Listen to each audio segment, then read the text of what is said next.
Here is a beautiful specimen of Ficus filcon, 6-year-old, already in a reasonable shape of informal upright. Now I am doing the clearing of the small branches which come in our way.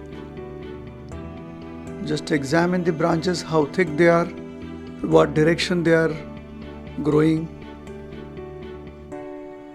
And always when you do the wiring and little bit of pruning, keep rotating the pot.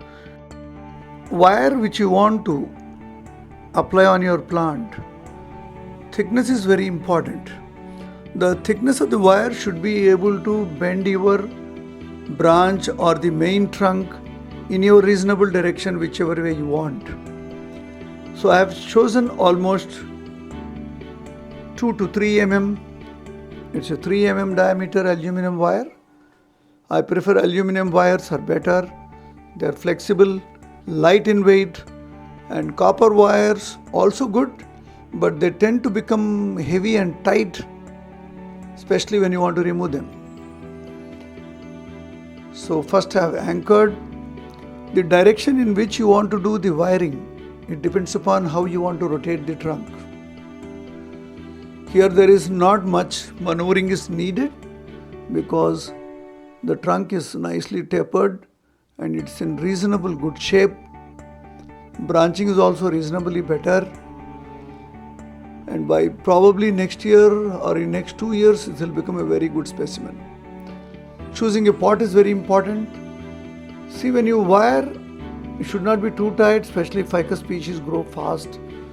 So just reasonably tight enough, but do not make it very tight because the plant may grow faster and it can cause unsightly indentations on the trunk. You may have to use a small pliers, nose plier or any other plier, so that you bend your tip of the wire, and always tip of the wire should be bent inside because accidentally it can scratch you, it can cause damage to your skin.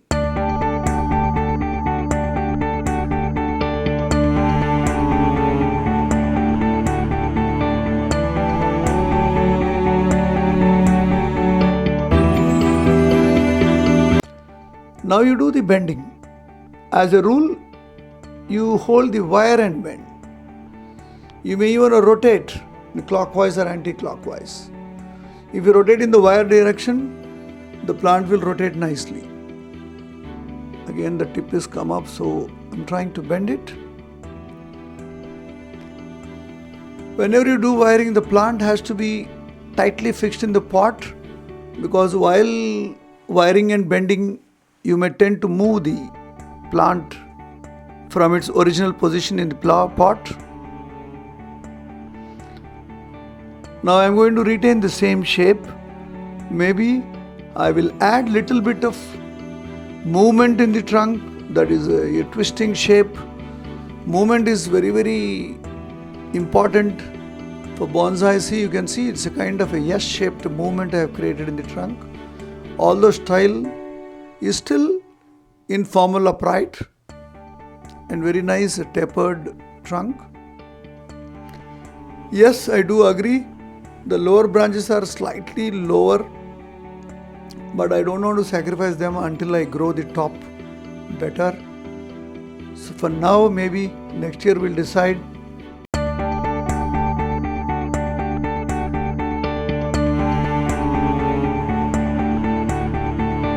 And it is important to wire all the branches, secondary branches and tertiary branches, because once for all when you're doing wiring, you might as well finish that wiring. Yeah. See, you watch here, one is I am twisting and second time I am bending. And then the upright portion of the main trunk is the main leader.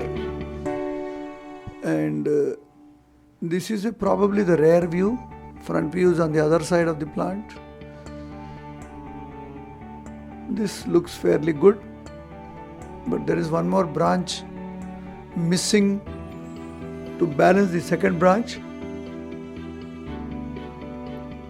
or maybe I have to bend the leader more towards other side to balance that branch. Now we'll also do the wiring of these one or two branches who are the secondary branches. I don't require the same thickness of wire, so I am taking 1 mm wire, thinner wire, same aluminum wire, and you can see the angle in which you are wiring, it decides which side you want to rotate the branch, twist the branch. And be careful when you wire it, you have to all the time hold the wire and twist around the branch. If you hold the branch and wire it, you may break. While learning, we do sacrifice branches sometime. I have also broken many branches while wiring accidentally. Don't mind, you can always grow back another branch to balance. But learning is very important. Be careful in handling tip of the wires because they are normally very sharp and they can cause you accidentally an abrasion or a scratch.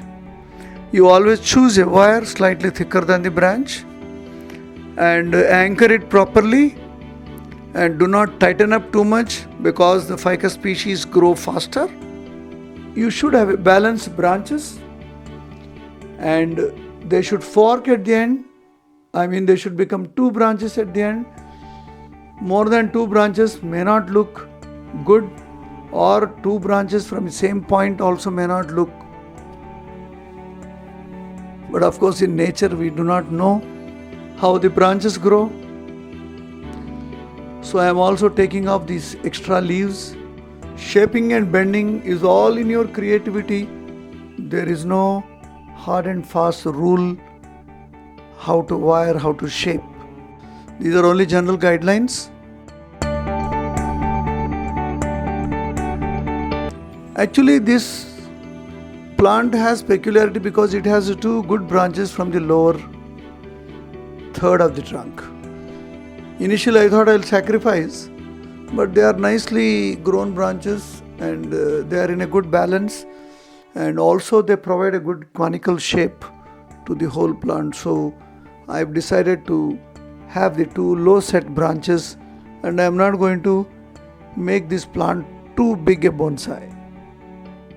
Probably around 24 inches or 20 inches I am planning to keep it. I will allow these branches to grow thicker.